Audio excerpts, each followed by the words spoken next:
Assalamualaikum warahmatullahi wabarakatuh. Nama saya Isnawati, NPM saya 2020 2150 0519. Saya di sini akan menceritakan kembali pengalaman saya tentang kehidupan saya di pondok atau sekolah SMA saya di pondok. Masa remaja adalah masa yang paling meninggalkan kesan bagi seseorang. Ada banyak hal yang diinginkan seseorang ketika menginjak usia remaja. Mimpi, bercita-cita, atau sekedar menginginkan adalah hal yang biasa bagi seorang yang anak baru masuki usia remaja, termasuk masa SMA. Anak remaja sangat menginginkan sekali masa SMA, termasuk saya. Namun sayang, saya sama sekali tidak merasakan bagaimana kehidupan SMA di luar itu seperti apa. Dan yang paling membuat saya awalnya tidak terima masuk di pondok itu karena di pondok itu penuh dengan aturan, serba diatur, seperti makan diatur, jadwal sholat diatur, bahkan belajar pun diatur gitu. Namun ketika saya melihat sisi sampingnya mengenai di pondok tuh, ternyata di pondok tuh asik. Sepertinya di pondok tuh sedikit unik tapi asik gitu.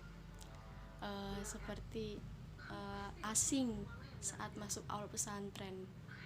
Asingnya itu karena kan harus berpakaian rapi juga, lalu sopan. Masuk pesantren juga nggak sembarangan banget bajunya, kayak nggak boleh pakai baju lepis, terus nggak boleh harus menutup aurat, dan harus pintar waktu. Jadi kalau misalkan kita dikasih waktu buat makan itu 15 menit, nah kita tuh harus pintar-pintar waktu, soalnya kalau misalkan kita sampai kehabisan waktu atau melebihi waktu yang diberikan, nanti kita bakal dapat sanksi. Lalu sempat berpikir untuk mengurungkan niat jadi santri gitu, karena waktu awal-awal tuh mungkin karena saya dalam menghadapi masa dewasa, jadinya pemikiran labil tuh masih ada gitu, bahkan pernah berpikir mencoba buat kabur, istilahnya melarikan diri. Tapi saya ingat pesan orang tua supaya jaga diri sendiri, soalnya saya anak pertama, jadi saya selalu pegang komitmen itu sama orang tua saya. Sampai akhirnya saya beradaptasi dengan berbagai peraturan, dari yang makan diatur, yang tadinya saya selalu menentang semua peraturan. Saya mulai terbiasa dengan peraturan, saya mulai mengikuti semua peraturan, bahkan jadwal sholat pun saya selalu tepat waktu. Lalu di sana itu santri pria dan santri wanita itu tidak boleh saling dekat-dekatan, atau istilahnya jaga jarak, karena di sana lebih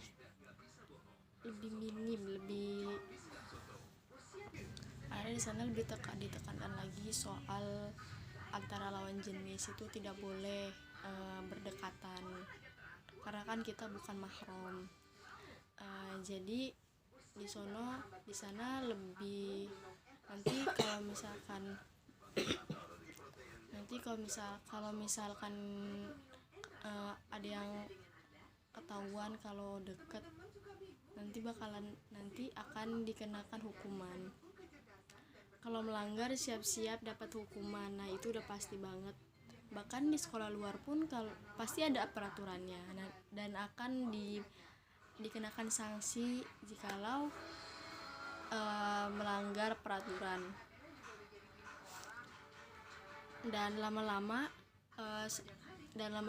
alhamdulillah saya punya banyak teman di sana, dan makin lama-lama akrab sama mereka.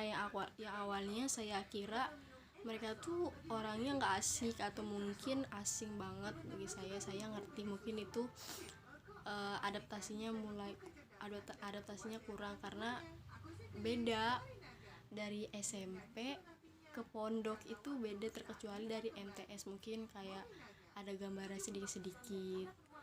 Dan saya mulai berbaur sama mereka, mulai akrab sama mereka, dan mereka ternyata asik-asik, mereka baik-baik.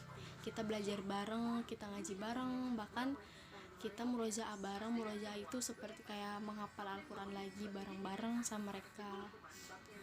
Dan di pondok itu mandinya ngantri.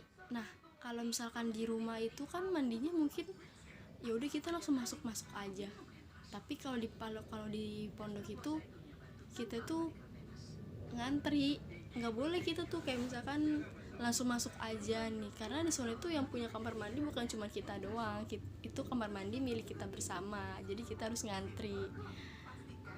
Pernah saya ngantri dari jam itu pagi waktu mau berangkat sekolah, hampir setiap hari selalu telat cuman gara-gara kamar mandi itu antri dari jam 6 sampai jam 7-an, pernah banget. Lalu makan bareng tuh satu piring berdua, satu piring bertiga itu udah terbiasa di sana, jadi udah nggak asing lagi. Misalkan pun nanti di luar pondok atau mungkin udah lulus makan yang satu piring bertiga atau berdua itu udah nggak asing lagi. Lalu di sana kita saling minjem barang. Misalkan saya minjem barang teman saya baju, nanti teman saya minjem barang saya baju. Di sana tuh sebutnya badaki, atau mungkin minjem setelah kamu kalau buat perempuan. Nanti tuh ganti-gantian badil-badilan gitu, ganti-gantian. Akhirnya yang awalnya saya bingung, ini kok kehidupannya kayak gini, tapi lama-lama asik juga gitu. Tidur pun seadanya dan harus berbagi sama teman. Kalau di rumah mungkin ada yang kasurnya besar-besar, luas gitu ya, tapi kalau di pondok tuh enggak. Di pondok tuh bisa satu kasur berdua, bisa satu ranjang berdua, tergantung sama orang yang maunya, tapi kebanyakan satu ranjang satu orang dan di atasnya ranjang lagi. Masih banyak mungkin yang pengalaman pondok yang saya alamin di sana. Sekiranya sampai di sini saja. Terima kasih banyak. Assalamualaikum warahmatullahi wabarakatuh.